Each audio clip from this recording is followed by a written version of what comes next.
Hola, buenas tardes. Yo soy Mari Mesa, les saludo con el gusto de siempre. Espero que hayan pasado unas vacaciones de Semana Santa y los que todavía están de vacaciones, pues que continúen con los días de Pascua. Y pues bueno, aquí nosotros informando o tratando de informar de lo mejor posible. Hoy es 23 de abril y en punto de las 4 de la tarde iniciamos con un programa especial. Y especial porque vamos a tocar unos temas de mucha importancia y creo que es importante para casi todo el mundo, para católicos y no católicos, creo.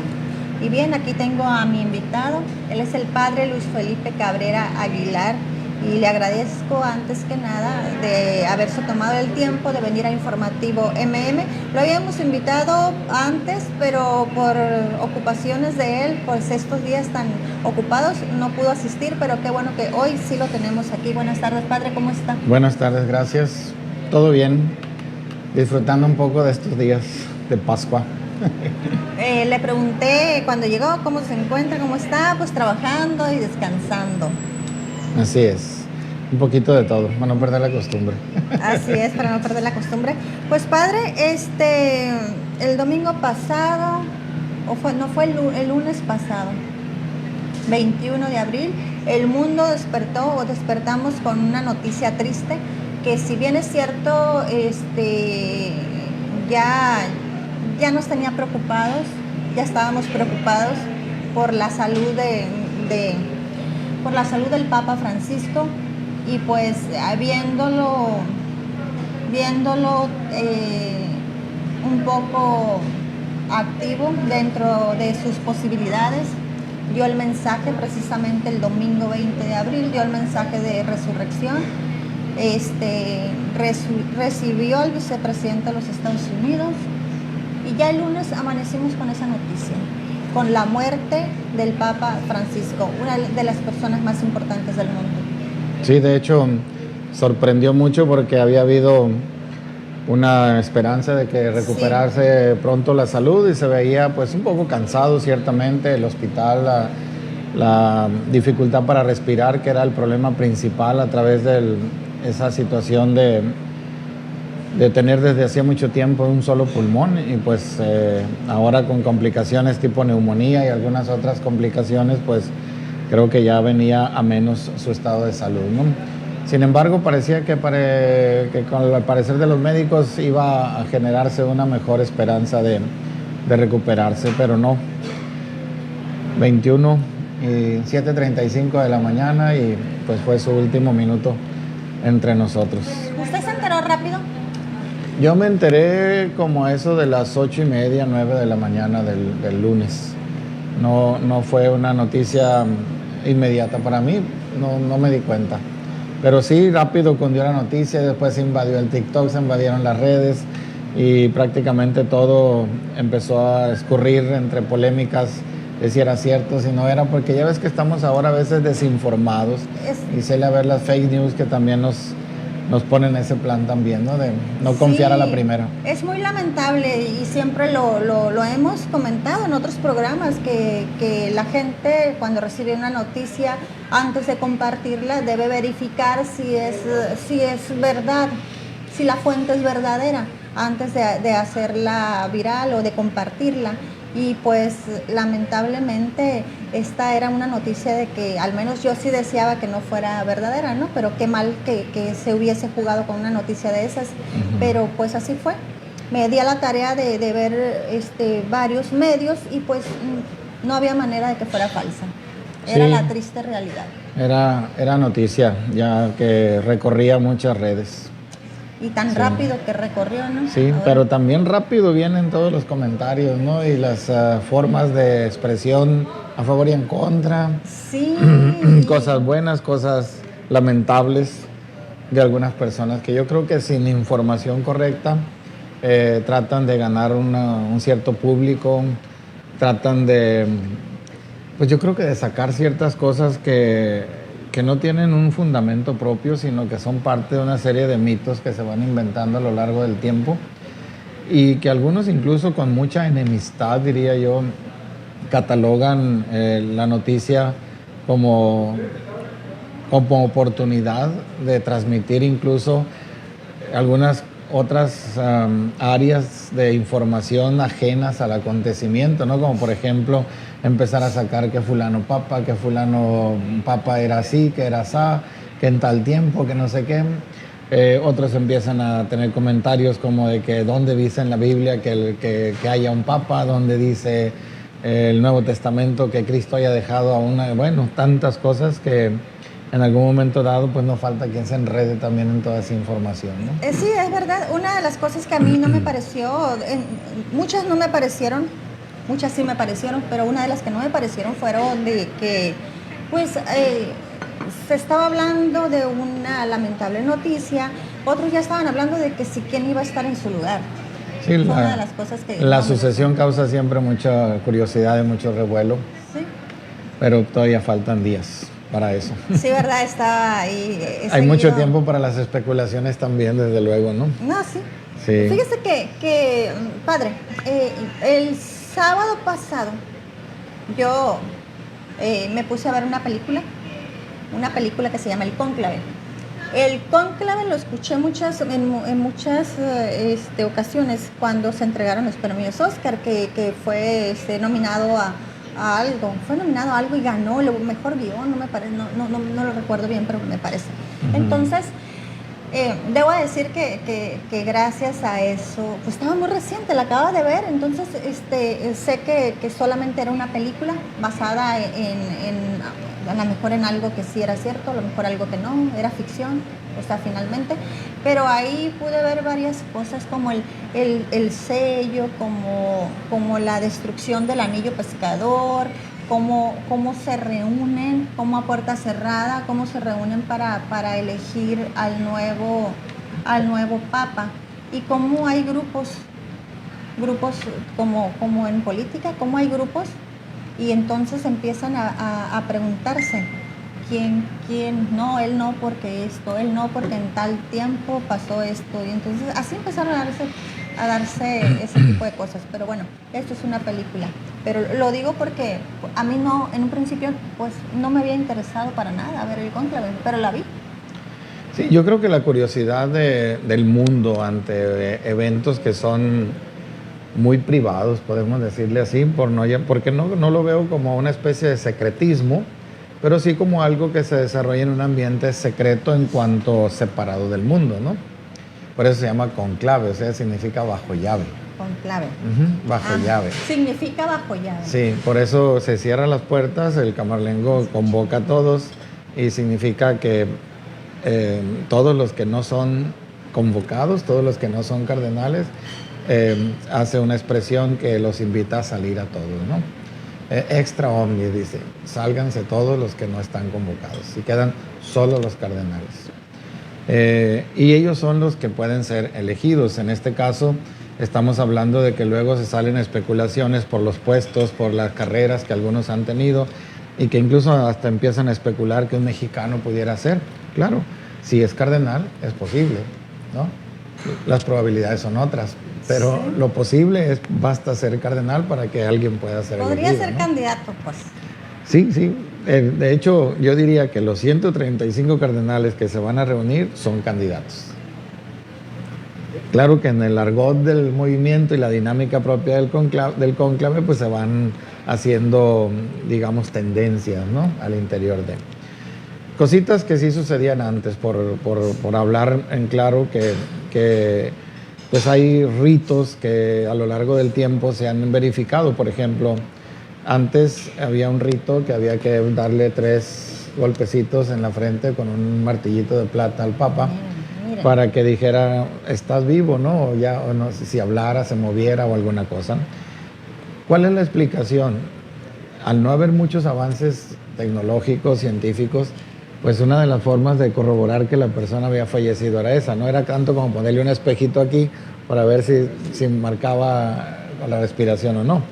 Entonces, pero se había convertido en un rito prácticamente litúrgico, ¿no? O sea, dentro de la liturgia del pontífice muerto, ¿no? Igualmente, inmediatamente se rompe el sello del pescador, el anillo del pescador, por una razón obvia también histórica. El poder de la firma estaba en el anillo. Había que poner el sello en cada documento, en cada bula. ¿Era el anillo? Sí, sí, por eso el emblema que trae, el logo que dicen ahora de un anillo, Ajá. se ponía la cera y se marcaba. Se marcaba Y en era el documento. el anillo era único, por tanto él podía dar con eso todo el poder. Entonces una bula se escribía y no era que escribieran franciscos, ¿no? Solamente se agarraba la bula y se sellaba y se abría donde tenía que abrirse. No se podía romper un sello de ese tipo. Es lo mismo que sucede cuando en la habitación del Papa se cierra simbólicamente. Por supuesto que hay candados, llaves y si tú quieres puertas digitales y todo lo que tú quieras. Sin embargo, se coloca un listón, de nuevo se vuelve a poner una cera y se vuelve a sellar para que no haya quien rompa ese sello, ¿no? Hasta que no haya indicaciones al respecto. Y el gobierno de la Santa Sede pues queda en manos del camarlengo, en este caso el cardenal, un americano, se me olvida, Feld, algo así el nombre, ¿no? Sí, lo han nombrado mucho a él. Y él cada tercer día tiene el auxilio de 2 o 3 cardenales distintos. O sea, todo queda en manos de... él es el que convoca al cónclave y es el que empieza todo el proceso y con él pues se organiza todo esto que está, digamos, por acontecer, incluso todo lo que es ahorita las exequias del Papa difunto. Todo, ¿no? ahorita está a cargo de él, entonces todo. Sí, prácticamente todo. Todos los demás oficios caen. Caen sobre él. Nadie tiene facultades ahorita en el Vaticano, a excepción del camarlengo. ¿Y esa habitación en algún momento es abierta? Sí, ¿o no? sí, una vez que pasa todo esto, por supuesto que se abre la habitación, se definen si es que hay algunas cosas, pudiera no haber nada, ¿no? Pero es parte del rito, ¿no? Incluso pues no hay bienes personales del Papa que haya que custodiar, es parte de, ¿por qué? Porque allí se guarda todo lo que sería en un momento dado la parte, digamos, más privada. Más privada o algunos documentos, si dejó alguna intención por escrito. ¿Por qué? Porque se prestaría, imagínate que esté abierto, yo en la noche hago esto y lo meto como que el Papa me iba a nombrar cardenal, pues sí. ¿no? Por decir algo, estoy especulando, ¿no? Pero imagínate que todo puede pasar en el ámbito humano, ¿no? Entonces se reserva todo lo que el Papa pudo haber dejado a medias, un escrito, un decreto, algún motu propio o alguna otra intención, ¿verdad? Y si encuentran ese tipo de documentos, ¿qué pasa con ellos? No están, ¿Deja alguna intención? no están editados. La intención que dejó es que ser sepultado en Santa María la Mayor, porque él hizo una nueva legislación, por así decirlo, respecto de todo lo que es ¿cómo llamarle? Todo lo que se refiere a los funerales propios del pontífice, ¿no? Ya ves que antes había 3 ataúdes, ahora nada más sería 1. No tendrían opción de sepultura sino dentro del Vaticano. Hoy el Papa puede elegir dónde, según este nuevo reglamento. El Papa puede elegir dónde, como él eligió en Santa María la Mayor. Y hay una anécdota que a mí se me hizo un poquito chistosa porque parece que alguien le pregunta, oiga, ¿y quién va a estrenar este reglamento? Y el Papa dice, pues yo, dice. No, sí, lo vi yo. De hecho, okay. me parece que grabé esa partecita Sí. de la entrevista. Sí, se me hizo chistoso pues al mismo sí. tiempo, ¿no? ¿Quién lo va a estrenar? Pues yo, dijo, y vaya que sí lo estrenó. Pues sí, es que no iba a haber otro pontífice después de él, ¿no? Pues no. Le tocaba a él en Le primer tocaba a plano. él.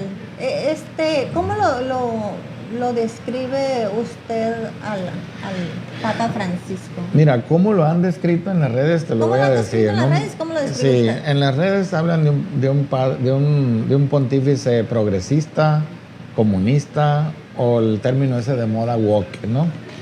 Y yo pienso que escuché a un TikToker que se me hizo interesante su postura, porque dice, no podemos hacer que las diferentes formas en que la iglesia vive su realidad y las expresiones de las voluntades de muchos, llamarle con términos que son muy posteriores a la misma iglesia, ¿no? Entonces, la iglesia no puede ser comunista porque es algo muy, muy, muy posterior a la iglesia, no puede ser ni de izquierda ni de derecha porque son términos muy modernos respecto de lo que la iglesia es. Entonces, creo que sí, lo que tenemos que pensar es lo que el Papa mismo, Francisco, llegó a decir: lo más importante siempre son las personas, ¿no? Entonces, yo creo que ese punto de partida, ese personalismo, por así decirlo, ya abunda de algún modo en la literatura de las ciencias humanas actuales, ¿no? Tú ves hoy, por ejemplo, un personalismo relacional, hoy es de un personalismo comunitario con Emmanuel Mounier, Carlos Díaz con un personalismo relacional, y otros señores como autores como Lévinas, aquí en México como Miguel Jarquín y algunos otros que son pensadores que han estado moviendo un poco esta temática, ¿no? Entonces, creo que desde esa perspectiva de un enfoque centrado en la persona, pues es donde está la realidad del evangelio que trabaja, ¿no? O sea, no trabajamos para instituciones, porque las instituciones no son estrictamente hablando algo, sino un conjunto de personas que las forman, ¿no? Con sus reglas, sus lineamientos y todo. Entonces yo creo que el Papa lo que hace es centrarse en la persona, centrarse en la persona. Y si la persona tiene algunas condiciones muy particulares, y podemos hablar, por ejemplo, de que lo acusan algunos de haber recibido a los dictadores, otros que lo acusan de haber recibido a personas que en el mundo no tenían un lugar, ¿no? Por ejemplo, cuántas personas de calle fueron asistidas por razón de la propia mentalidad del Papa Francisco, ¿no? O cómo en algún momento dado llegó a expresarse hasta cierto punto interpretado a favor de la LGBT y lo que sigue, y todas esas cosas, ¿no? El problema al interior de la iglesia de los divorciados y vueltos a casar, que suscitó mucho que hablar desde la Amoris Laetitia, que fue una de sus encíclicas, de sus documentos, ¿no? De sus exhortaciones. Entonces yo creo que el enfoque centrado en la persona te lleva a ver antes si es dictador, si es comunista, si es socialista, si es pobre, si es rico, si es de tal o cual religión o es de tal o cual letra del conglomerado, digamos, de la ideología de género, pues es una persona antes, ¿no? Entonces, cuando el Papa llegó a expresar, cuando le dijeron que algunas personas podían civilmente contraer matrimonio, y dijo, bueno, si eso va a proteger su dignidad, va a proteger sus bienes, va a proteger algo, pues es un bien para ellos, ¿no? Pues claro que no les va a decir, quémenlos con leña verde, ¿no? Porque el asunto es propiamente centrarse en la persona, con esas características, con esas condiciones, con esas, digamos, situaciones sociales muy particulares, no son razones para que un pontífice pudiera despreciar, ¿no? Se nos olvida, por otra parte, que la línea fundamental del Cristo en el Evangelio es acercarse al enfermo, acercarse al pecador, ¿no? ¿Qué pasaría si el Papa nunca hubiese recibido a estas gentes que hubieran dicho, es que él hubiese llamado a estas gentes? No sabemos de qué habló con ellos. No sabemos. No sabemos, es especular, decir que les aplaudió y les dijo que qué bueno que tenían un problemón social ahí en su país. No sabemos qué les dijo. Son reuniones privadas y los únicos que saben qué les dijo el Papa Francisco son los que estuvieron con él, ¿no? Sí, son los que estuvieron. Hasta las de aquí de México que fueron, que ahora parece como que hasta se van a persignar y van a ir a misa, cuando la verdad es que son otro rollo, ¿no? Entonces, creo que tenemos que pensar muy bien que el Papa en este caso se ha movido más interesado en atender a la persona, yo diría el objeto central del Evangelio, por así decirlo, ¿no? O el destino final de la palabra de Dios va hacia las personas. Y al modo del Evangelio, con los que más lo necesitan.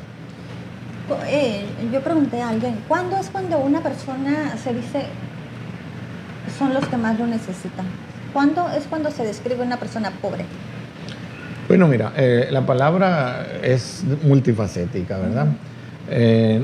No podemos reducirlo al ámbito sociológico, de decir pobre es el que no tiene dinero, ¿no? Sí, sí. Sino que podemos decir que un enfermo es un pobre, ¿no? Sí. Está en un proceso de duelo por una pérdida de la salud y por lo tanto es una persona objeto de la compasión, de la misericordia. E incluso el Evangelio, Mateo 25, 31 en adelante, visitaste a un enfermo, me visitaste a mí, dice Jesús, ¿no? Entonces, ahí nosotros tenemos muy claro que sigue siendo el pobre, no el marginado socialmente solo, entendido así, sino toda persona que se encuentra en una situación, yo diría, de vulnerabilidad ante las acechanzas del mal, ante las acechanzas de quienes utilizan su poder para humillarlos, despreciarlos o discriminarlos o esclavizarlos, ¿no? Escuchen eso. Yo creo que el Papa, por eso cuando se refería a personas que alguna buena parte de la iglesia creía que tenía que el Papa decir, hay que insistirles que se van a ir al infierno, ¿no? Eso es lo que mucha gente quiere oír. Incluso quisiera que uno estuviera diciendo, tú te vas a ir al infierno, tú también, y aquellos también. Los que nos tienen ahorita asolados aquí, no, todos son candidatos del infierno. ¿Cómo quisieran que uno estuviera de algún modo insistiendo en estas cosas, no? Sin embargo, el Papa nos enseñó algo con el documento Misericordiae Vultus, el rostro de la misericordia, cómo debemos aprender, hasta él inventó el verbo, ¿no? Misericordiar. Yo sé que eres un sicario, pero yo debo tener compasión y misericordia de ti. Es que él no la tuvo con los demás, yo no estoy para vengarme. Lo dijo, es cierto, lo dijo en una ocasión, no soy yo quien va a castigar. Exacto, yo no estoy para vengarme, o sea, en el sentido de que, como diciendo, el que hierro mata, hierro muere, ¿no? Como no sería esa la visión, yo creo, propiamente del Evangelio. Ahora, yo creo que siempre, aunque haya sido un excelente pontífice, siempre hay enemistades y siempre hay ideas que parecen contrarias, incluso al interior de la misma iglesia, ¿no? Sí, el Papa fue muy atacado cuando la Amoris Laetitia daba pie como idea, como soltando un poquito así el tema de ver qué reacciones, qué actitudes que iba a pasar ante este tema de los divorciados y vueltos a casar, ¿no? Y entonces resultan que es donde parecen encajar los términos de liberales y conservadores, ¿no? Pero, a ver, en algún momento dado no son negativas estas dos tendencias. Lo interesante sería buscar el equilibrio. Y el equilibrio está no en tomar una postura, sino que ambas coincidan en algún momento dado en dar respuesta a las interrogantes actuales y buscar satisfacer las necesidades de la época que tenemos. Conservadores significaría irme hasta atrás, lo más que pueda, ¿no? Otra vez a lo máximo allá, todo sacralizado, todo lleno de ideas, digamos, de carácter así como divinizado todo, ¿no? Y lo liberal sería como destituir de todas esas cuestiones sagradas para volvernos seculares en todo, ¿no? Yo creo que el justo medio es muy interesante.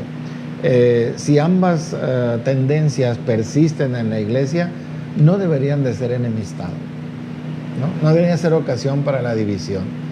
Si tú quieres ponerte una mantilla, póntela, nadie te la va a quitar por entrar a la iglesia, ¿no? Si quieres traer tu falda larga, tráela, nadie te va a ir a medir a ver si tiene la medida exacta para que puedas entrar. Faldas cortas, ¿Cuántas cosas tenemos hoy que buscar darle su valor? Imagínate yo como sacerdote, si voy a tener un evento dentro de mi templo y vienen personas con una vestimenta que tú dices, pues no es adecuada.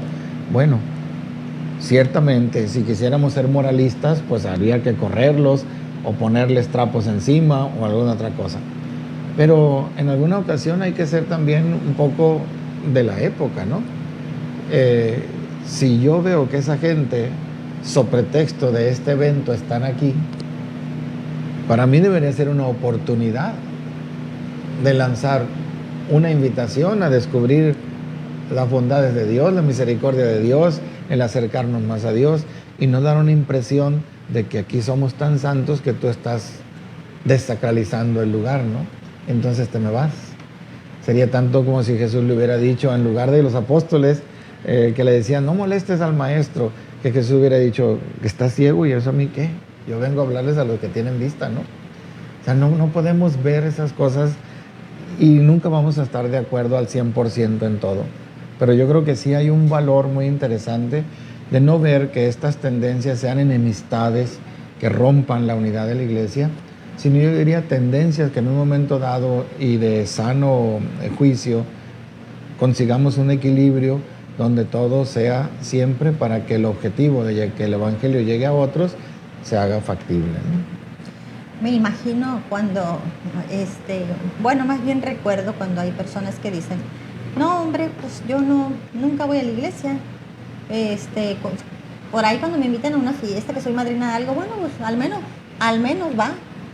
Y es ahí donde se aprovecha esa oportunidad para hablarles y que Claro. escuchen algo. Claro, si tú quisieras ser una persona muy moralista, muy legalista, terminas perdiendo porque tu imagen no se va a ver bien acreditada entre las demás personas, ¿no? Y yo creo que por eso insisto, el justo medio. Ahora, si vuelvo al tema que el Papa nos enseña, la persona al centro, el enfoque centrado en la persona, voy a evangelizar personas, voy a hablar con personas, voy a corregir o voy a edificar a las personas con algún consejo, bueno, es a la persona. Igual, esta persona a lo mejor no está bien vestida, pero a lo mejor es el equivalente a la mujer que venía con pecados, ¿no? Y Jesús dijo, ¿quién te condena?, ¿no? Y no se trata de decirles a todas las hombres o mujeres que vayan como quieran a las iglesias. Ojalá y poco a poco fueran tomando, yo diría, un nivel de educación, ¿no? Tú no vas a la fiesta en bikini porque es una fiesta de frac, es una fiesta elegante, ¿no? Pero al mar vamos en bikini, vamos en short, vamos en sandalias, ¿no? Y es lo normal. Entonces yo también voy a la iglesia, pues no puedo ir en bermudas, ¿no? Ah, pero es que la misa va a ser en la playa. Bueno, pues ahí no tienes nada que decir, ¿no? Cuidado, pues que depende. Y tú te saliste de tu lugar, tú fuiste al lugar de los otros, ¿no? Depende de las circunstancias. Bueno, entonces, pero yo creo que lo oportuno aquí es siempre el respeto a la persona. Del sacerdote, del sacristán, de la que cuida el templo, de la que barre, de la secretaria. Siempre la dignidad de la persona debe estar en primer plano. Y yo creo que el Papa Francisco ha insistido mucho en eso. ¿Por qué? Porque si analizamos la realidad en la que vivimos, pareciera que hay una especie de deshumanización. ¿Y qué significa eso? Que la persona no está en el centro de la vida realmente, ¿no? Por eso, desplazando a la persona del centro de la reflexión, la política se basa en otras cosas. Incluso hasta con efectos gravísimos. Imagínate, no me interesa la persona, me interesa no gastar dinero. Pues no hay medicamentos, no hay atención especial, no hay médicos, no hay mantenimiento de las instalaciones, porque no me importa la persona, yo no quiero gastar. Entonces imagínate un padre de familia que dijera, oigan chicos, yo quiero ahorrar este año, en lugar de 1 kilo de tortillas se van a comer nomás 1/4, ¿no? ¿Y tú a qué escuela vas? No, pues que voy al colegio fulano. ¿Cuánto pagas? No, pues que estaba pagando mi papá 4,000 pesos. Te vas a ir a la escuela pública, ¿no? Etcétera. Te vas ahorrando. Y todos me voy a ir a ahorrar. ¿Y cuánto le dabas para gastar? Pues 25 pesos diarios. Le das 5 nomás, ¿no? Entonces, porque yo quiero ahorrar, ¿no? Claro. Pero va a ir en detrimento de muchas otras cosas, ¿no? Claro, Bueno, va a bueno, estar. entonces imagínate si el Papa hubiera desenfocado su evangelio, su predicación, su centralidad, digamos, como pastor de la iglesia en la persona donde estuviéramos, ¿no? E igual colaborando con una deshumanización, ¿no? No sé. Yo creo que por ahí tendríamos que ir entendiendo, al menos es mi opinión. Yo crecí conociendo al Papa Juan Pablo, ¿no? Entonces, dentro de esa niñez que tuve, pues decía yo, es Dios, así lo llamaba yo, es Dios. Entonces, pues duró muchísimos años, entonces crecí y todavía fue con un Papa con el que me identifiqué y creo que dolió esa parte, ¿no? del Papa Juan Pablo. Entonces, y pues conozco al Papa Francisco. Entonces, dos papas muy diferentes, muy diferentes. Pues yo creo que hay que ver también la personalidad, ¿verdad? Sí. Y eso, y también, fíjate, el Papa Juan Pablo II venía de ser párroco. Entonces llegaron a llamarle el párroco del mundo, ¿no? Sí, sí. Porque empezó a abrir la agenda por donde le pusieran camino, para allá iba, ¿no? Entonces se convirtió en una persona que sí le dio a la iglesia otra imagen más universal, un pontífice que estaba a la vista de muchos en el mundo, de fe Claro. católica y no católicos, ¿no? En cambio, un personaje que viene de entre los libros, de las cátedras, como el Papa Ratzinger, ¿no? Papa Benedicto XVI, pues tiene una visión muy distinta que el otro. Y busca inmediatamente, ¿qué? Escribir. Por eso las diferentes formas de enseñar para él eran como prioridad, ¿no? Caritas in Veritatis, otros documentos más que fueron muy importantes, cargados de doctrina, centradísimos todos. ¿Y por qué? Porque era su línea, ¿no? Era su experiencia ser un catedrático, ser un teólogo. Desde el Concilio Vaticano II fue asesor teológico junto con otros grandes personajes de su tiempo, pero él continuó su carrera dentro de esta línea vaticana. Entonces, vemos eso. El Papa argentino, pues viene de una realidad parroquial, de una realidad jesuita, con una serie de trabajos y de tareas que él le tocó ver de muchas formas, ¿no? Y entonces, ¿qué hace? Todo eso lo lleva. Incluso le toca participar en Aparecida 2007, junto con el cardenal mexicano Aguiarretes, que fueron más o menos cabeza de toda esa organización de la Conferencia del Episcopado Latinoamericano. Entonces, cuando ellos hacen todo este tipo de trabajos, pues llegan allí, pues es lo primero que hacen, ¿no? Fíjate que estaban platicando hoy de una anécdota. Con él surgió esa devoción que se llama la Virgen de Satanudos. ¿Cómo es que el Papa le dio tanto auge a esta devoción, incluso que cobró inmediatamente su lugar a nivel internacional? Porque era una anécdota personal. En una iglesia de Alemania donde llegó, vio una imagen que tenía un cordón con nudos y se le dio a él como parte de algo que le llamó la atención y se convirtió ahora prácticamente en una herencia espiritual de una anécdota del Papa, siendo jesuita, no tenía nada que ver con el pontificado. ¿Y qué hizo? Pues una anécdota de su tiempo la lleva a su pontificado y la convierte en una devoción, como quien dice, universal, ¿no? Sí, sí. Entonces, ese tipo de situaciones tendríamos que verlas también para que se conviertan en la forma sencilla, sobria de interpretar la personalidad de un papa, ¿no? Han comentado mucho que el Papa Francisco ha sido el número uno en muchas cosas, como preocupado por el medio ambiente, como preocupado por el más vulnerable, que lo mencionamos hace un momento, por el tema por los migrantes, que fue muy comentado el problema que se dio con los Estados Unidos y que ahí se dio un poquito de un roce ahí, ¿no? Porque no le gustó al Papa Francisco el trato o cómo se le iba a tratar a los migrantes cuando recién entró el presidente de los Estados Unidos. Entonces, un padre preocupado por muchas cosas, incluso pidió perdón a quienes fueron dañados en algún momento de su vida, ¿no? Entonces... Mira, es que todo eso, como te digo, es parte de su experiencia, de su vivencia.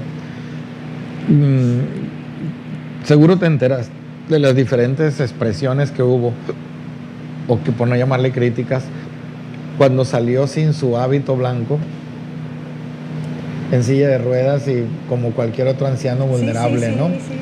Entonces, para muchos fue como decir, eso no debería haberlo hecho ni por error siquiera, ¿no? O sea, vemos las opciones. Otros dicen, pues es que es el Papa que se presenta como todo un humano, ¿no? En sus últimos días el Papa Juan Pablo II también escribió sobre la vejez, sobre el cómo vivir esos últimos años. Y el Papa Francisco quizá no alcanzó a escribir un documento sobre la vejez, pero se mostró como un hombre que ha madurado tanto su vida, que ahí está su vejez, su enfermedad, su padecimiento. Y en algún momento dado, pues como cuántas personas en su silla de rueda con su cobijita, llevados por alguien ante su propia limitación y su vulnerabilidad, ¿no? Entonces, el Papa se mostró humano. Y yo creo que ese es un punto también trascendente en la historia de la Iglesia, en contraste total con el que traían antes en la silla gestatoria, ¿verdad? Que no podía ni siquiera tocar el piso porque era el Papa. Ah, sí. O sea, El Papa Móvil. ¿no? Entonces yo creo que hoy una evangelización ocupa volver a ese tiempo del Jesús en Guaraches, caminando. No sé, a ver, vamos a ver si usted lo sabe. Yo en tantos que he seguido este tema, también escuché un comentario sobre que el Papa Francisco quiso entrar como un migrante a los Estados Unidos, pero no, creo que por alguna razón no se le cumplió, no lo dejaron hacerlo, pero algo hubo de eso. Creo que sí, hubo un tema, yo creo que de carácter diplomático, sí, porque para eso tendría que haber llegado a México. Ajá, y sí, no estaba contemplado que llegara a México, entonces eso implicaba pues, un movimientazo cambio grande por tremendo, el tema de seguridad, ¿no? Sí, todo. Por todo lo que implica la visita de un personaje de esa naturaleza. Entonces, como que su visión era entrar a pie, ¿no? Cruzar el puente como mucha gente, ¿no? Probablemente. Y eso, pues, diplomáticamente no era tan sencillo. Quizá por eso también él, con el consejo que tiene de sus diplomáticos, debe haber dicho, no es tan fácil, no les voy a complicar la vida, ¿no?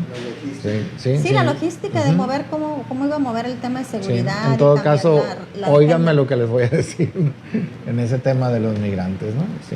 Sí, y ahorita de que está hablando de los consejeros de él, que seguramente lo hicieron, la presidenta de México no va a asistir al funeral, no va a asistir al Vaticano, va a enviar una representante, pero sí asistió ella cuando andaba en campaña.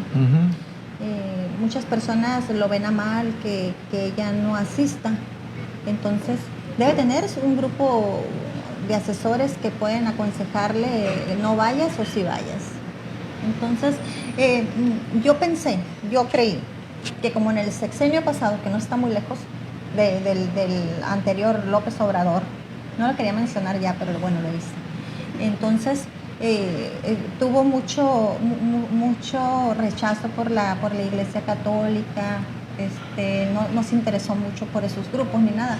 Y que en este sexenio con la presidenta Claudia Sheinbaum quería más o menos recuperar esa parte. Y yo creí que por eso sí asistiría, pues.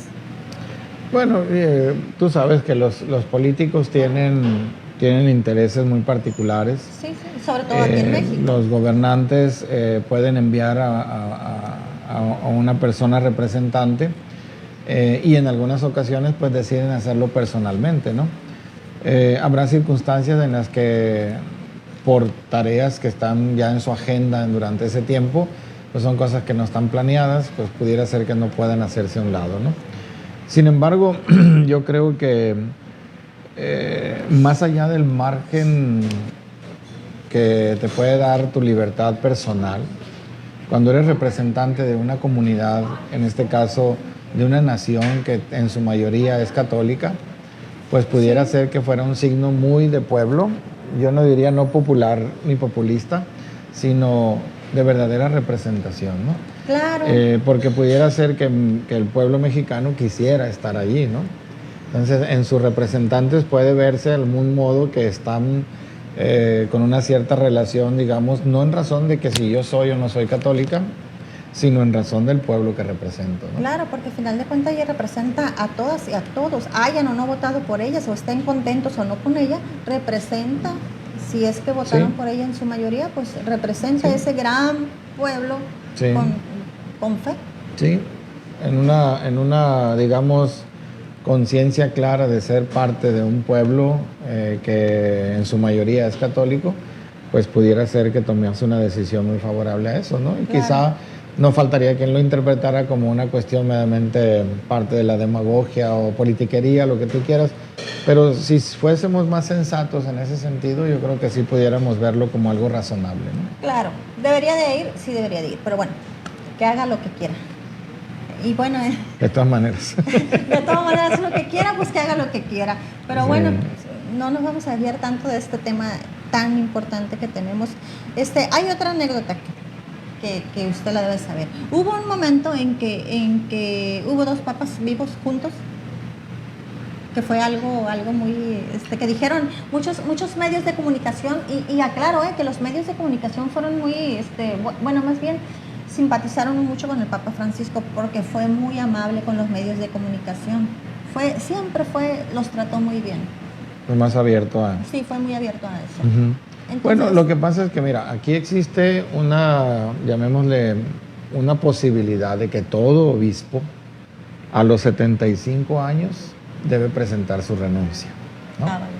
Bueno, si tomamos eso como parte de, consideremos que el Papa, en este caso, antes de pontífice, es obispo de Roma, Ajá. ¿no? Entonces, como obispo de Roma, tiene derecho a renunciar, ¿no? Sí. No se acostumbraba por el cargo pontifical que se decía hasta que muera. Obispo de Roma. Pero canónicamente él es obispo de Roma y tiene derecho a renunciar, que fue lo que aprovechó el Papa Benedicto. No era uso y costumbre, ¿no? Pero es una opción que ahorita, por ejemplo, todos, incluidos los cardenales, arzobispos, cumplen 75 años y tienen que presentar la renuncia al Papa. El Papa decide si estás sano, si estás en plena comunión, no tienes dificultades. Entonces a los cardenales los dejan hasta 4 o 5 años más si no están enfermos, ¿no? Pero un cardenal cesa sus funciones, digamos ya más bien cesa en sus obligaciones hasta los 82 años, creo, ¿no? Ahorita, por ejemplo, para entrar al cónclave tienen que ser menores de 80 años. Para elegir y ser elegidos, menores de 80 años. Los demás siguen siendo cardenales, pero la mayoría son ya retirados de sus diócesis, ¿no? Como aquí en México tenemos 2, al menos, bueno, 3 ya retirados. Está Juan Sandoval, está Felipe Arizmendi, y bueno, Norberto Rivera, y otro más reciente que cuando dejó la diócesis, el Papa de todas maneras lo hizo cardenal, a este señor que era arzobispo de Michoacán. Creo que es Pérez Inda o algo así. Entonces, pero ellos ya están prácticamente. Los 2 cardenales activos de México son el que está todavía en Guadalajara, que ya renunció, pero todavía no le aceptan la renuncia. Por lo tanto, sigue siendo. Sigue siendo, sí, además tiene menos de 80, ¿no? Sigue siendo. Y Carlos Aguiarretes, que debe de estar cerca de los 75, y en su momento pues todavía tiene menos de 80, ¿no? En ese sentido son. En mi opinión, los cardenales más jóvenes es probable que sean los menos elegidos. ¿Por qué? En primer lugar, pienso yo que están muy recientes, van llegando apenas al colegio cardenalicio. En la iglesia como que gusta mucho más la experiencia más fuerte, más madura de algunos, sobre todo para dirigir la iglesia, ¿no? No una comunidad aquí o allá, sino una comunidad universal, ¿no? Entonces sí puede ser, es opinión mía, ¿no? No es ley, es una opinión. ¿Por qué? Porque, por ejemplo, también, si tú te das cuenta, la mayor parte de los obispos en el mundo no son sacerdotes jóvenes, ¿no? En el sentido de que tengan apenas 5 o 10 años de ordenado. La mayoría tienen arriba de 25 años de ordenado los que son elegidos, ¿no? Por lo mismo, experiencia, confianza de que están haciendo las cosas de una manera conveniente, que pueden seguir administrando las diócesis, ¿no? Entonces es prudencia más que nada, ¿no? Prudencia. Que crean más en una persona de más edad. Sí, aparte, como que muchas veces los testimonios que se tienen de personas que han asumido puestos muy representativos, muy grandes, hay errores de juventud con mucho mayor, digamos, frecuencia, ¿no? Puede ser. Pues sí, por ahí se decía que el Papa tenía un tatuaje, o no sé cómo dijeron, pero pues fue mucho de los no comentarios verdaderos, pero empezaron a buscarle por ahí una serie de cosas, pero bueno, lo acaba de decir el padre Luis Felipe, hay cosas que en su juventud se hicieron y pues eso no lo puedes cambiar, o sea... Sí, yo de ese detalle lo ignoro por completo, ¿no? Pero pues el Papa generalmente... Se habla de una historia casi así limpia, ¿no? Toda su carrera prácticamente. Muy joven entró a la Compañía de Jesús. Es muy difícil que en aquella época hubiera habido la aceptación de un tatuaje de parte de sus superiores, ¿no? Entonces, a lo mejor no. También dentro de sus anécdotas también se habla de que su mamá no quería que entrara al seminario. Entonces, pero cuando se ordenó, su mamá le pidió perdón. Pues esa es historia de todos. No, sí. ¿Usted también? Sí, de todos. Ay, de mira, todos. Es muy complejo pensar que alguien esté. Te voy a decir que casi como regla, ¿no? Cuando la mamá quiere, el hijo nunca va a entrar. Y cuando la mamá no quiere, es más probable que el hijo se ordene. Ándale, pues, bueno, o sea, Sí. hizo lo contrario, pues. Bueno, Sí. yo creo que él estaba muy decidido, como varios, a lo que él, pues era su fe, era Sí. su vocación. Sí. Yo le pregunté al padre así hace rato, ¿usted tiene fe? Claro, me dijo. Estuvo muy enfermo también, creo él, en su tiempo, por eso Sí, le del pulmón. quitaron ese pulmón. Parecía en su tiempo que ahí se acababa todo, ¿no? Y sin embargo, pues se recuperó y siguió y mira qué providente que iba a ser después pontífice, ¿no? Sí, Le sobrevive porque- una hermana, creo, todavía. Yo creo que vive en Argentina, supongo. Y es la única familia que tiene ya. Hasta el presidente Milei de Argentina habló de las diferencias que tuvieron, pero eso no le quitaba que fuera un papa admirable por su país. Pues yo creo que tenemos que agradecer que finalmente Latinoamérica tuvo un buen representante allí. Aceptado y rechazado, eso es normal. Ni siquiera vale la pena perder el tiempo entre hacer lo comparativo, ¿no? Porque al principal de todos ahí lo tienes crucificado. Así es que no es cosa rara que en el mundo un líder sufra los aplausos, pero en exceso, las adulaciones, los que de verdad están convencidos de su tarea y los enemigos que siempre van a estar, ¿no? Tanto en lo político como en lo personal, ¿no? Entonces ahí están las cosas. Yo creo que es una historia de un humano que llegó a hacer toda una carrera, digamos, en el buen sentido de la palabra, no que lo haya buscado, pero que fue poco a poco recibiendo esos dones y esas cualidades de llegar a gobernar una diócesis y en su momento pues gobernar la iglesia entera, ¿no? ¿Santificó él a un Creo que son muchas las beatificaciones y canonizaciones que le tocó hacer. Un dato que vi por ahí así muy sobrio que se me hizo mucho, pero bueno, sería cuestión de corroborar, casi 900 celebraciones de entre beatos. Yo creo que siervos, el primer paso le llaman siervo de Dios, ¿no? Cuando ya una persona dejas de nombrarlo en las misas por su eterno descanso, lo consideras ya en la primera parte del proceso de canonización. Si se corroboran ciertos elementos de la historia de la persona, sus capacidades, sus cualidades, su servicio, entonces viene la beatificación y al final la canonización. Son al menos esos tres pasos más visibles. Uno que leí yo recientemente, lo leí en ese tiempo hace unos más de 4 años y ahora en estos temas, en estas cosas que tanto han comentado, un jovencito. Y Acutis, Carlo Acutis. Muy de las plataformas y de... Sí, es que le llaman el Santo Millennial. Sí, Millennial. así. Sí, pero también muchos otros que habían estado detenidos ahí en sus procesos, entre ellos muchos laicos, porque le dio mucha prioridad a los laicos también, ¿no? Pues, santificar laicos, no solo curas y religiosas. Santificar laicos también. Se dice que el Papa Francisco tenía una gran amiga dentro y que se salió del protocolo y que se puso a llorar ahí bastante. Sí. Sí, es curioso que yo pienso que había conocimiento de quién era esa religiosa. Hay varias fotografías del Papa con ella y en su momento pues son amistades particulares que tú crees que en algún momento dado están en lo privado y cuando menos piensas los paparazzi te atraparon en muchas de esas anécdotas, ¿verdad? Como por ejemplo el Papa que salía del Vaticano y iba a una parroquia sin protocolos, ¿no? Sin avisar. Al principio fue muy fuerte esa tendencia de él en varias parroquias llegó a sorprender que el Papa, ¿cómo que el Papa está aquí? Sí, pues, ¿y por qué no nos avisaron?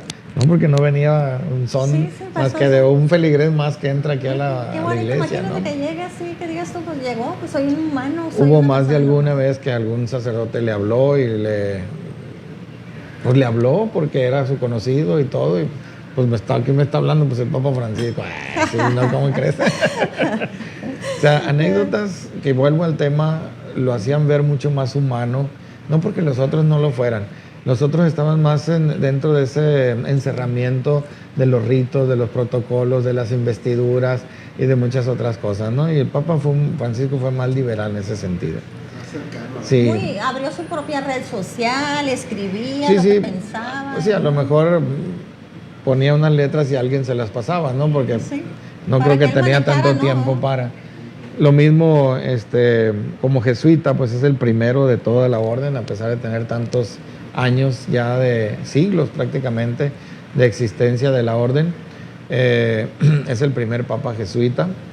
Digo el primero porque le tocó a él ser elegido como obispo en su momento y también de Buenos Aires, arzobispo, luego cardenal y ahora elegido papa.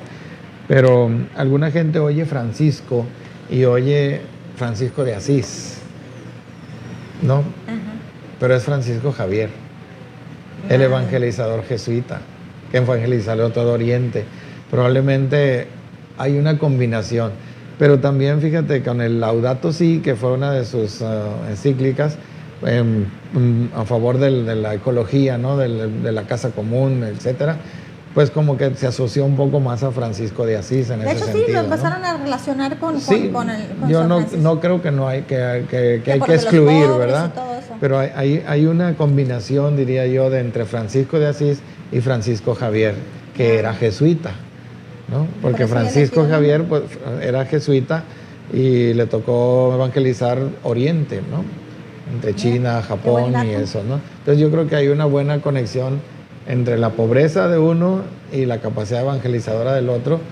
Pues Ahí encajó no hay que esa, ponerle ¿verdad? apellido, hay que poner las cualidades de ambos a lo mejor, Y ¿verdad? las juntó Sí, y sí. así se... Pero el jesuita que pudiera ser que mayor influencia le hubiera dado a él sería Francisco Javier, ¿no? Porque era de la orden jesuita. Ay, pues bueno, antes de que nos termine el tiempo, yo le quiero preguntar varias cositas aquí.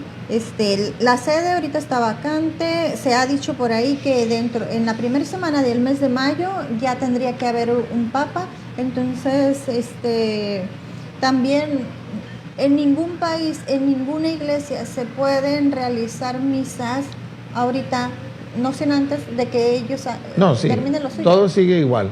La única diferencia en la liturgia, que es destacable así, entre otros detalles, pero lo principal es que en cada misa siempre se dice, y con el Papa está en turno, ¿no? Se menciona, y con el obispo en turno de la diócesis. La sede vacante se manifiesta ahorita con el no mencionar ningún pontífice, ni decir con el próximo Papa o con nuestro futuro Papa, no, sino que directamente se pasa de ese texto de la liturgia directamente y con nuestro obispo, en este caso Jesús José, ¿verdad? Y no mencionar nada.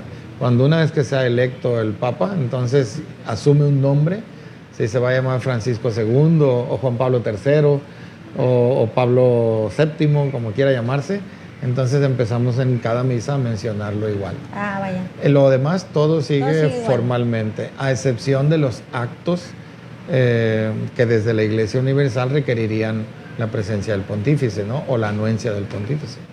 En este caso no, pues no, está sede vacante, ¿no? Bueno, pues hay mucha gente que viajó para estar en los funerales. Estar en los funerales, para verlo, porque pues se decía que no lo iban a poder ver, pero finalmente sí. Entonces, hay por ahí un portal donde lo ofrecen para que cualquier ciudadano ofrezca sus condolencias. De hecho, yo lo hice también, o sea, escribí correo electrónico, nombre completo y lo que yo quería escribirle, lo hice ahí en ese portal. Sí. Y bueno, qué bueno que existen ese tipo de... Aquí en la diócesis, en las diócesis, cuando el obispo fallece o cuando el obispo por alguna razón se retira, es nombrado un administrador que puede tener dos funciones. dos facultades. Dos facultades. ¿O cómo llamarlo? Bueno, algo así. Uno es un administrador diocesano que pudiera ser un sacerdote, podría ser el vicario general o alguien de la diócesis, ¿no? O un administrador apostólico que lo nombra Roma. Cuando hay un obispo, como por ejemplo en nuestro caso reciente, Monseñor Jonás mete su renuncia. Cuando le aceptan la renuncia, lo nombran administrador apostólico mientras llega el nuevo obispo. En el caso ahorita, el camarlengo es el que se encarga de todo el asunto. Todo el asunto, porque como decía, todos los puestos caen, ¿no? Ahorita no hay nombramientos hasta que vuelva el Papa. Generalmente, cuando un obispo también le aceptan la renuncia, todos los que tuviésemos un cargo en la diócesis lo perdemos. Y cuando llega el nuevo, ratifica a todos en sus puestos. Sí, o elige nuevos, según el caso. Bueno, sí. Ahorita están todos ahí sin saber qué hacer. Por ahí hay dentro de los favoritos que destacan ahí, publican en redes sociales, veo un morenito ahí dentro de los que según ellos puede ser un favorito. El de Ghana. Sí. El cardenal de Ghana. Sí. Pues es que, como te digo, los 235 son candidatos. Imagínese que fuera el mexicano. Imagínese que fuera el mexicano. A gran escala uno piensa, ¿no? Especula y todo, pero acuérdate que dentro de este rango, pues, hay cardenales que tienen una muy buena presencia por sus capacidades, por su experiencia, por su doctrina, por su comunión, incluso en varios asuntos, que hacen que sean mucho más fáciles de votar por ellos que por los demás, ¿no? Y yo te aseguro que de esos 135 se va a reducir a unos 5 los que van a ser en fuerte, ¿no? Que son los más conocidos. Es muy probable que entre Parolín, que es el secretario de Estado, bueno, que era el secretario de Estado Vaticano, muy fuerte, es más o menos de la línea del Papa Francisco. Y bueno, yo creo que eso representa mucho, ¿no? Casi la gran mayoría de los 135 cardenales votantes son parte de los que ha elegido Papa Francisco. ¿Se continuará con el legado? ¿O no eso? Yo pienso que fíjate bien, me gusta tu pregunta, pero yo te la voy a contestar así. A ver. Lo mejor que tendríamos que pensar es que el espíritu del Concilio Vaticano II no se pierda. Con eso. Ahí está la clave, porque yo creo que cada papa le ha puesto un empujoncito, por así decirlo, a conseguir 50 y tantos años después de cerrado el concilio, a ir implementando muchas de las reformas y de las diferentes maneras en las que se intenta hacer todos los procesos evangelizadores, ¿no? Porque ahí está la clave también. Ningún papa tendría la posibilidad de negar el Concilio Vaticano II, porque entonces, pues fíjate cómo te lo voy a decir. Si estamos pensando que el Espíritu Santo inspiró el Concilio Vaticano II, entonces, ¿cómo pensar de alguien que desdiga el Concilio Vaticano II? Qué ¿No? mejor. O sea, lógicamente tiene su sentido también esto, ¿no? Entonces tenemos varias razones por eso ahí. Y ahorita sede vacante, por eso el anuncio que hace el cardenal decano cuando abren el telón para decirle a la gente que la noticia grande es Habemus Papam, ¿no? Es así. Anuncio vobis gaudium magna. Habemus Papam. Los humos y todo el humo blanco. Sí, el humo gris indica que hubo votación, pero no elección. Cada vez que sale el humo negro significa que no hay elección. Se votó, pero no hubo elección. Ocupas 85 cardenales a favor de uno. 85 cardenales a favor de uno. 2/3 Si partes. eso no pasa, se vuelve a hacer la votación. Sí, el cónclave más largo que ha habido en la historia es de 3 años. 3 años de sede vacante. No, hombre. Entonces, ahorita está previsto que la mayoría de los últimos cónclaves que ha habido se van al máximo 6 días. 6 días. Sí. Es muy bonito cuando ahí en toda la plaza está la gente esperando a ver qué humos, qué color sale el humo de ahí, y es una felicidad grande que se refleja a través de la televisión cuando los rostros de las personas están felices, cuando se elige y cuando dan el nombre de... Sí, no ya. sé si... Primero el humo blanco. Sí. Fumata bianca. Fumata bianca. Fumata bianca. Mientras sea gris, no, nada.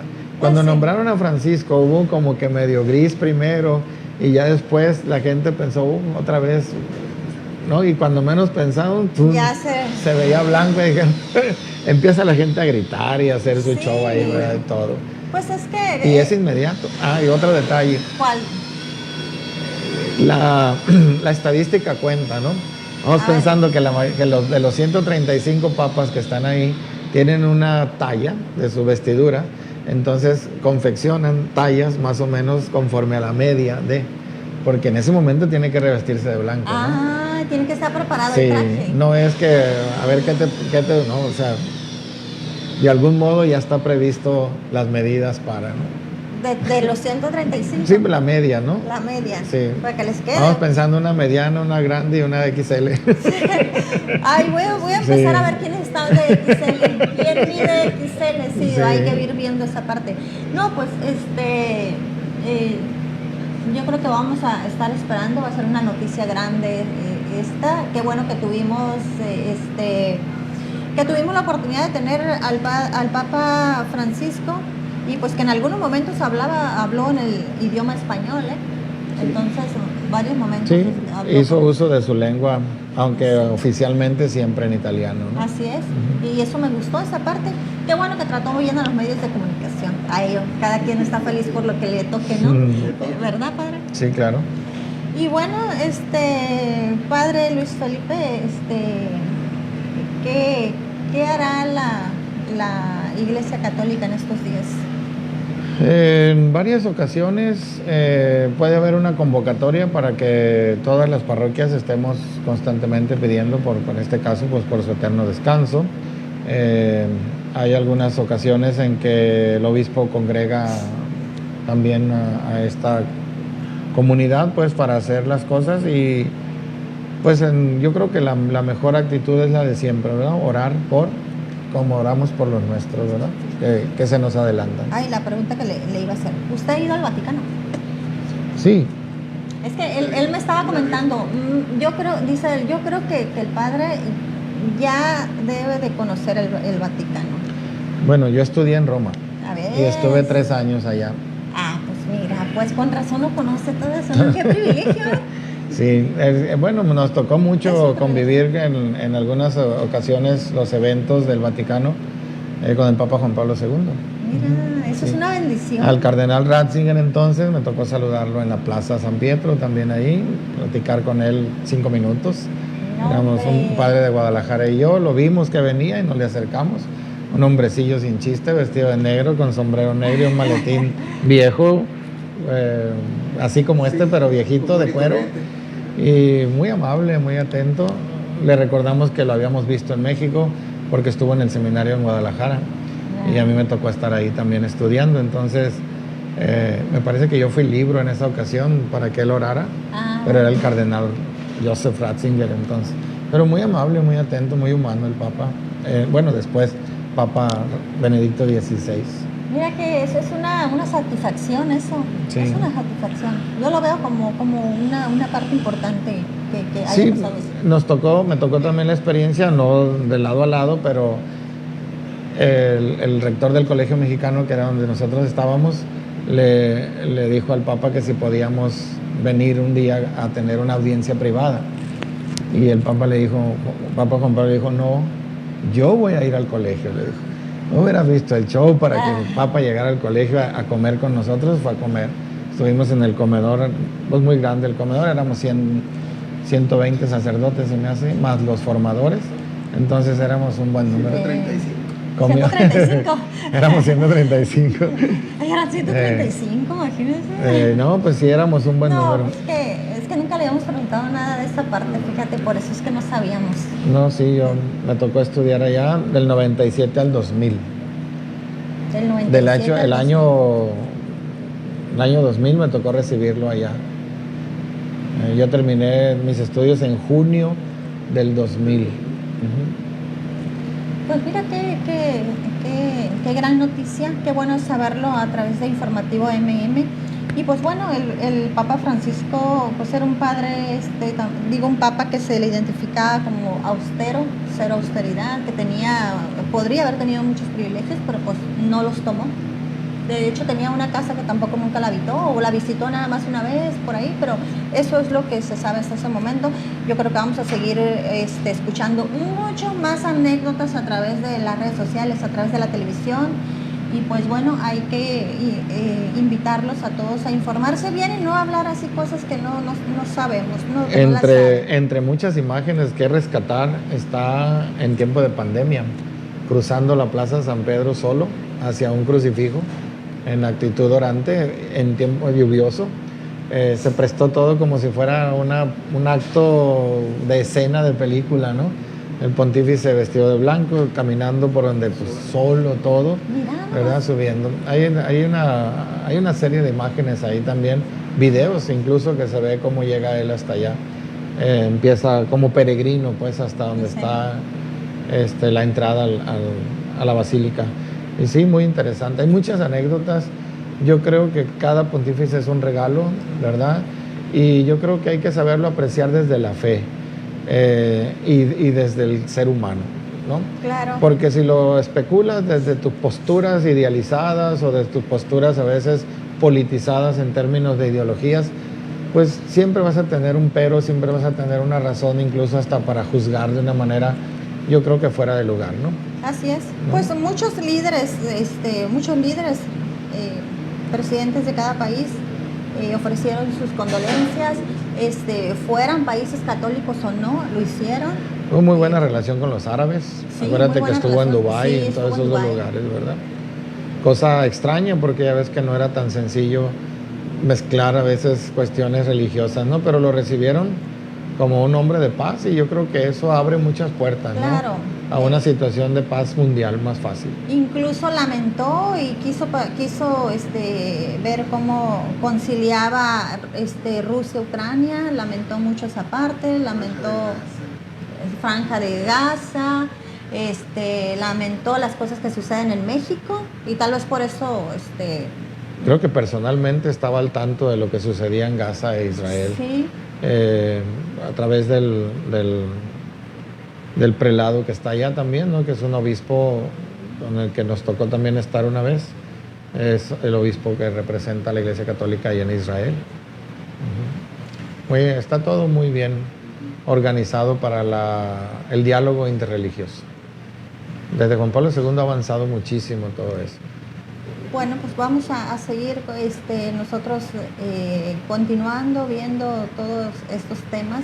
Pues para el sábado ya son las exequias. Las exequias, y pues creo que va a haber mucho todavía por ver, por escuchar, y pues nos va a dar mucho gusto eso. Nos pasamos un poquito de tiempo en esto porque es un tema importante. Como lo dije, es un programa especial y quién mejor que fue el padre Luis Felipe Cabrera Aguilar, que nos hizo saber muchas cosas y que nos habló sobre todo del anillo del pescador y de la habitación cerrada, entre muchas otras cosas, y que estudió allá y todo eso. Un día lo vamos a invitar, pero para que nos hable especialmente de toda esa parte de experiencias que tuvo allá. ¿Sale? Muy bien. Muy bien. De acuerdo. Bueno, y a ustedes que nos escucharon, les agradezco enormemente que hayan estado en punto a las 4 de la tarde, y a los que no estuvieron en punto, pues sabemos que lo van a seguir viendo y escuchando. Muchas gracias, que pase buena tarde.